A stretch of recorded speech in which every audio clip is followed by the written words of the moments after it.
success is a continuous process of your achievement. It's a continuous. It's a battle for daily life, and every day you could be successful, so some other day are not. But the thing is, you don't stop when you fail. You continue. Think other perspective. The level of success is continuous flow for the positive result. Yes. So that's for me is a success. The Global Filipino magazine where we feature successful and inspiring stories of our expats here in the United Arab Emirates, especially here in Abu Dhabi. For today's episode, one of the closest friends that I have, at the same time, she happens to be a friend and at the same time a mentor. She is a mother, an entrepreneur. She is also a beauty expert and guru. For this episode, we have Miss Sarah Samson. Thank you so much for having me here. Our pleasure, Miss Thank you for Sarah. inviting me. Miss Sarah, you also happens to be a mother of three Yes. who are, it was a struggle, no, bringing them here. Oh, a lot. Oo. At the same time, you were an OFW who was dreaming to be with your family. Tell us that journey when you brought your family here. It was really fresh back on my mind last 2017 that literally I was living in the street. But to jump on that story, I would like you to give you a little bit of background. So I came here 2010. I'm a single mother and I have 3 kids. And to have this kind of situation in your life, there is no excuse or there's no going back. So when I decided to come over here in the United Arab Emirates, the only one thing that I have in my heart is to provide the needs of my kids. So my intention to give them and provide them is not just a normal mother that they have for their children. But for me, I wanted to make something better, something more different. Because once you become a mother, your perspective in life is different. Iba ang pananaw mo sa buhay. In the sense na mayroon ka ng mga anak, yung tingin mo sa sarili mo is hindi na katulad dati nang wala ka talagang responsibility. At hindi mo pwedeng sabihin sa sarili mo na I am weak, I'm having this kind of trouble in my life and such. You will come up to the idea na i-question mo yung sarili mo. But for me, I embrace the changes.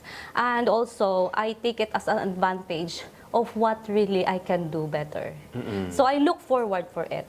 2016, my career was really good. I started as a sales, and then I jumped on customer service, and then I went on banking to the end. That journey is not like only by chance. It's very ambitious because I believe na pag nagtatrabaho ka at na-aim mo yung goal sa life mo when it comes of career, is okay ka na. Hindi pala. Kaya I let myself explore more, dig deeper inside me, kung ano ba talaga ang gusto ko sa buhay, aside from providing the needs of my kids. So ang gusto ko pala sa buhay is to have a complete family, which I don't have. Bukod din sa career, no? On top of your career, sabihin natin na you were providing, but you really wanted to have a whole family. Yes, kasi hindi para sa'yo, but for your kids. They will not understand kasi maliit pa sila eh. But they will grow up of those potential questions that they will gonna throw up to you. And paano mo yun by a woman, by a mother, paano mo yun sasagutin sa anak mo? So what I did is, naging flexible ako sa mga anak ko. They are children, but they are smart. Yes. So, hindi ko ini-excuse yung sarili ko na, this is just only my battle, but this is our battle. Yes, yes. And relate ako doon sa mga mother din na, alam mo yun, nandito nag-strive sila, tinitry nilang the best nila para sa mga anak nila, especially yung mga single mother. Correct. Miss Sarah, take us to that story when the downest of the low of your career. Okay. I think that's an inspiring story. Yeah, okay. 2017, when that, parang hamon ng buhay is talagang hit me badly. I was in very, very difficult situation na kung saan the market, the reason for that downfall was the market was down and we lost the contract. So because I don't have anything source for me to survive, is luckily I have a car. To at least I can set aside, I can park anywhere parking, so I can just put it as a home for me. Kasi wala talaga akong work at wala kaming contract, natanggal. Then wala silang option kundi mag-antay kami. Nag-floating kami that time. At I would even gusto ko mang i-cancel ako ng company ko. That happened na I have so much of fines of my car. So they cannot cancel my visa. So I was stuck. I don't know what to do. And I was that situation na hindi ako makapaghanap ng ibang work kasi hindi ako canceled. So no opportunity for me at all whatsoever. And during that time, hindi ko siya tiningnan. Alam mo, minsan ihihit ka talaga ng emotion mo eh. But it's up to you how to, how to handle over it. Because I believe that on myself, na despite of what happened, despite that I'm living on the street, is I can do better still. Kasi yan yung yan yung nilagay ko sa utak ko na hindi ito ang life na gusto ko. Hindi itong life, I will not end of this like ganito. Hindi talaga. Kasi hindi ko tinanggap yon. So I find ways. I look the perspective that I could possibly do. And isa na yun doon is, okay, kung wala akong visa, edi maghahanap ako ng part-time, ganun. But during the time period, Joel, no, it's very long time. It's 1 year. It's been a year and nobody knows or my family knows kung ano nangyari sa akin. Because I don't want them to be part of it. It's my problem. Correct. It's my battle. You said you lived in the streets. Yes. Sa kotse mo naman. Hindi Yes. naman literal, but you were in Yeah. the car. Yeah. How was that? Paano yung routine of living in the streets? Well, Miss the Sarah? routine is, during the day, especially in the hot time, I went to the mall. Summertime. Yeah, summertime. I experienced the two weather on that season. So in the summertime, I went to the mall. I just sit there, looking for opportunity na pwede ko makapag part-time, gano'n. But actually, for me, I didn't really feel that was downfall. I feel that is an opportunity for me. Correct. Kasi it's my time for myself. But to think about kung ano talaga yung plano ko sa buhay. And then, in the evening, I'll go back to any parking and I just open the window of my car and I sleep there. I will going up like sobrang dami kong pawis, and then later on I will run to the any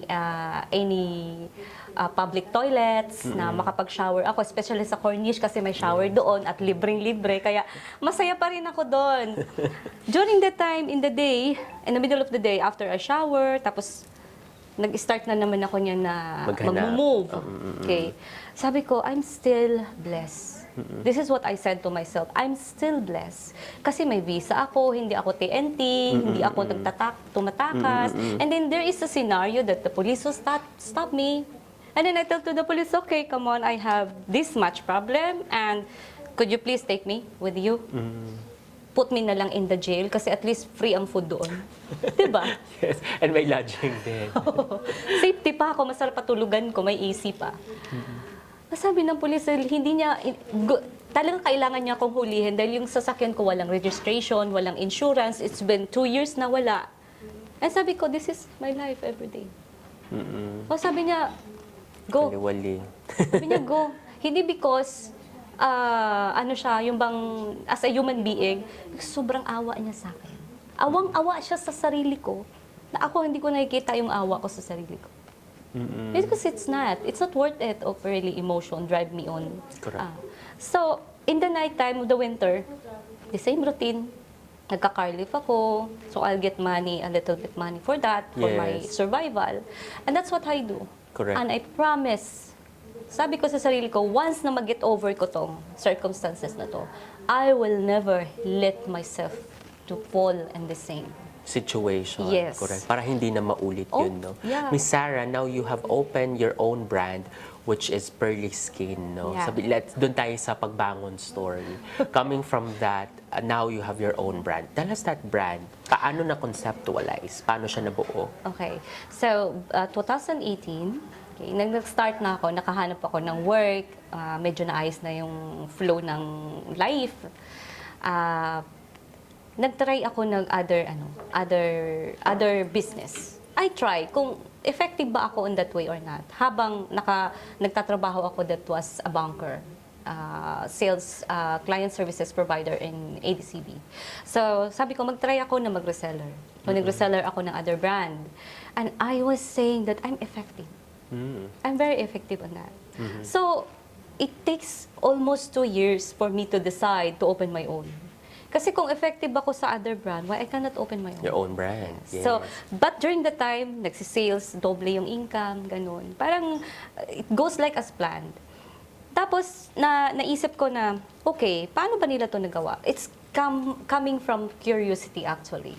And sabi ko, ito yung weakness ko, na marami akong impurities sa mukha, sabi kong ganun. So, how I could be better? Always this. This is my parang heart of my life. Correct. Na do better, you can make it better, you can make it good. So, nag-start ako mag-study. Yes. I study, not formal studies, but those really... Self-education, no? Yeah, some kind of education. Matyaga ako manood ng mga video about informative video regarding for what really is specific na skincare ang gusto kong i-open. And then, finally, the pandemic came. Ang daming tinanggal, pero ako nag-resign. Nag-resign ako, sabi ko, I think this is my time. This is my chance. So, nung nag-decide ako for one thing na isa-sacrifice ko due to my ambition na to create my own brand, is na-release ko siya during the time of pandemic. So, I mean to say, ganun pala yung ganun pala yung formula, kumbaga, when it comes of reaching your goal. Correct. Yeah. So, within 1 year, within 1 year, I passed the formulation to the manufacturer for the 37 products. Wow. Including the cosmetics and different kind of skincare. Yes. So, I don't stop. Yes. So within the journey, natuto ka na noon kung paano yung formulation, Yes. paano Yes. yung manufacturing, Ano yung supply mga chain. ingredients, Yes. what is good for the skin, and even that I specifically studied for the skin condition. All right, that's very interesting. Miss Sarah, I also want to ask you, you're advocating for beauty, no? Yes. You're advocating for self-care. Yes. And like for at least taking care of yourself, Yes. for your appearance. Why is that? Why is it important? That is very important because most of us, we care a lot for others. We forgot about how to taking care of ourselves, mentally, physically, emotionally, everything. So it comes to the point that I drag these things over me. But again, you are the one who have a control over all of it. Emotion man yan, financial man yan, daily life mo man yan. You are the superior of your own. So you can really decide for the priority, which is giving you the good result, positive result in the future. Correct. Para sa sarili pa rin, no? Yes, ibig sabihin, yes. Last two questions, Miss Sarah. I want to ask, meron tayong mga kababayan dito sa UAE that might going through some struggles, Okay. personal man yan, or like career-wise. What is your message for them who are like on the down low at this point ng buhay nila or ng career nila? Okay. As an OFW, you have to create your own personality here. In Philippines, different. Because you can rely easily to people around you or to your kamag-anak. But dito, you have to form yourself kung gusto mong changes. Kasi I believe success in changes. So, kailangan, meron ka talagang goal. Meron ka talagang goal and focus on it. Kasi, kapag you are here, most of the kabayans kasi talaga, hindi sila nagsa-success into personal problem. Kasi they focus more on problem than solution. So kung wala kang work, what you gonna do? You have to improve yourself. You have to highlight yourself, your skills, your ability, para makita, para competitive ka. Kaya nga ako nag-aaral, Char. Yes, you're all still nag-aaral Yes, for yes, yourself. that's the example, kumbaga. So, You have to focus. Kung ano yung gusto mo magkaroon ng bagong you come here for what reason? You know, you have to know your purpose. Otherwise, nagsasayang ka ng oras. And that's the most expensive thing, by the way, to Time. buy. Yes, a time. True. Last question, Miss Sarah. Given your experience, given the background that you have, how do you define success? Para sa'yo, ano ang tunay na tagumpay? For me, success is a continuous process of your achievement. It's a continuous. It's a battle for daily life, and every day you could be successful, so some other day are not. But the thing is, you don't stop when you fail. You continue. You think other perspective. And for me, success is, the level of success is continuous flow for the positive result. Yes. So that's for me is a success. Yes. Miss Sarah Samson, thank you so much for sharing your inspiring story. Mga ka-global ito, ang kwento ng tagumpay ni Miss Sarah Samson. Thank you so much, Sir Joel.